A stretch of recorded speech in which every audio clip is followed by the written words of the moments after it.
Broadcom just announced a 10-for-1 stock split. Isn't that convenient that just a few weeks ago, NVIDIA announced that same for one 10-for-1 stock split, and now you have Broadcom doing the exact same thing. For those of you who are new to the channel, this is going to be a great explanation on explaining the truth behind stock splits. And for those of you who are subscribers who watch every video, keep watching because the reminders are so important. I do it all the time for myself. So Broadcom just announced earnings and they surged today, 12.27%. This is their pre-split price. If the split happened today, divided by 10, it'd be $167.90. Now, all that happens in a split is a 10-for-1 means every share you have, they're going to add 9 more. So you're going to have 10 shares instead, okay? So with that, all the earnings per share, all the revenue per share is just divided by 10. Very simple. Now, look at this company. All-time high. Today, it got as high as $1,735 today, guys. $1,735. 52-week low, $921. Max chart. I mean, this is pennies. Literally $20 a share. This stock is up 80x since 2010.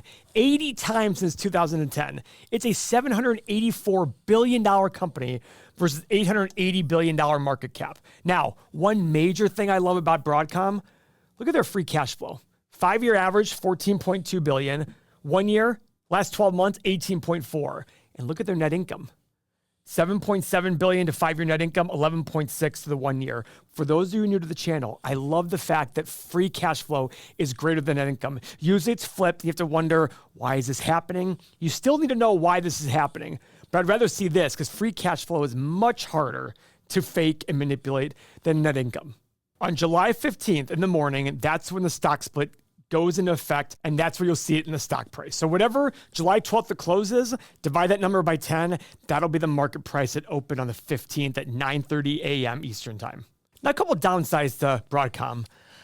This return on invested capital, pretty low. Yes, it still hits my minimum of 9%, but for a company like this, I would have thought it'd been much greater. Now, their dividend yield is 1% right now. They just announced an increase of their dividend to $5.25 per quarter, which equals $21 a share. Now remember, after the stock split, this $21 becomes $2.10 per share. Everything gets divided by 10 on the per share basis. Guys, Ray Dalio has a position. It's not huge, about $18 million, but he's got a good cost basis. His cost basis is about $900 per share. So if you're a Dalio fan, go do some research on why he bought it, but he's a big fan of the company, even though it's still a small position for right now. So let's see how it looks on the 8 pillars. All right, shares outstanding, up 13.3%. I'm not a huge fan of that. A lot of super investors won't even look at a company that has higher shares outstanding over the previous 10 years. A little bit more debt than they'd like, which I get, but this is a very high growth business, not high growth business, high cash flow business with a good gross margin. Their gross margin is 67%. For every extra unit they sell, they get 67% of that into profit. Now, they're also expanding from chips into more software businesses, which is a wonderful aspect, a very high margin business because it has no material cost there. 5-year price to free cash flow, 55. 5-year PE, 100. Guys, so here's the issue with this. You have a $784 billion company selling for 55 times free cash flow over the last 5 years. At some point, how much faster can a $784 billion market cap business grow? Can it really grow leaps and bounds to justify 55 times its free cash flow in the last 5 years and 43 times its free cash flow in the last 12 months? That's a big hurdle. Doesn't mean it's not possible, but you also have a low return on invested capital. So you're not getting a really high return on the money that's in the business. So this is making me feel a little, I don't know about this. Now, when it comes to the stock split, you might be thinking, yeah, but Paul, it gets a lot cheaper. If you're thinking that, I don't blame you. I used to think the same thing. A lot of people think that, but luckily you found this video. Nothing changes fundamentally in the business. All that happens is the stock price gets lower. Every per share number is divided by 10. That's it. Guess what's going to happen if today the stock split happened, the market cap would be $784 billion. The revenue would be $38.8 billion. The free cash flow would be $18.4 billion. Nothing will have changed. If a company has 10 shares and you own one and they have a 10-for-1 split, They go to 100 shares, but so you own 10% of the business. They go to 100 shares, and now you have 10 shares. How much you own of the business? Still 10%. And guys, I'm going to repeat this till I'm blue in the face. And for those of you who have watched many of our videos, it's such a great reminder on the manipulation that goes on in these companies sometimes to attract everyday people to build up the stock price. And you know me, I'm not a fan of that. In fact, look at Berkshire Hathaway. Warren Buffett's exact goal and Charlie Munger's exact goal all along was to make sure that they had long-term oriented investors. That's why they never did a stock split. $611,000, $880 billion market cap. Broadcom was $780 billion market cap, and their stock price was $1,600. Do you see my point here?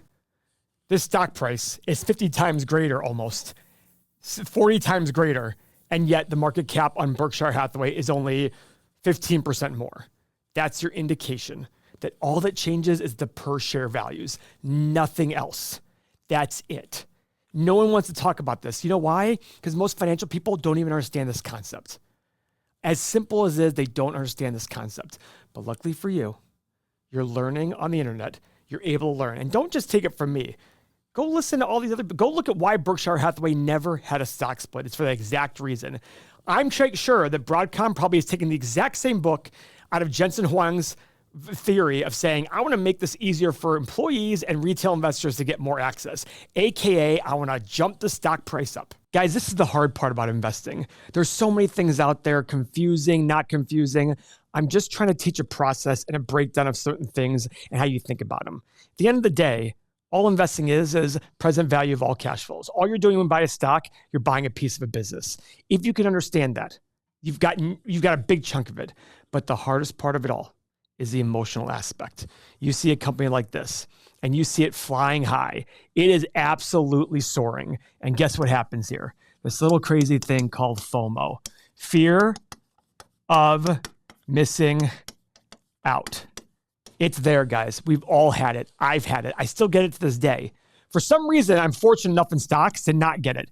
I get it in stocks when I wanted to buy a company and I didn't pull the trigger, and then it starts to go up and going, damn, I really sat there and thought I was trying to get a little greedy and get a cheaper price.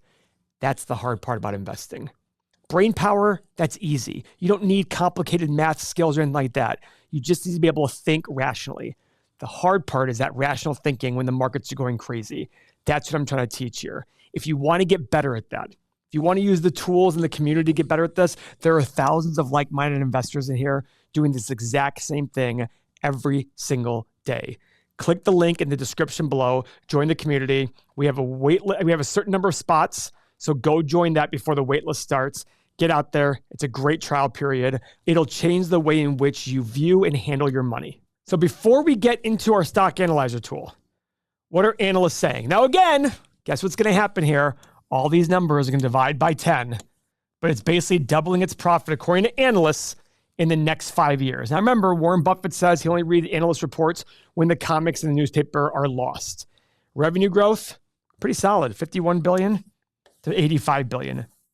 Pretty solid. I'm surprised the return on invested capital isn't bigger.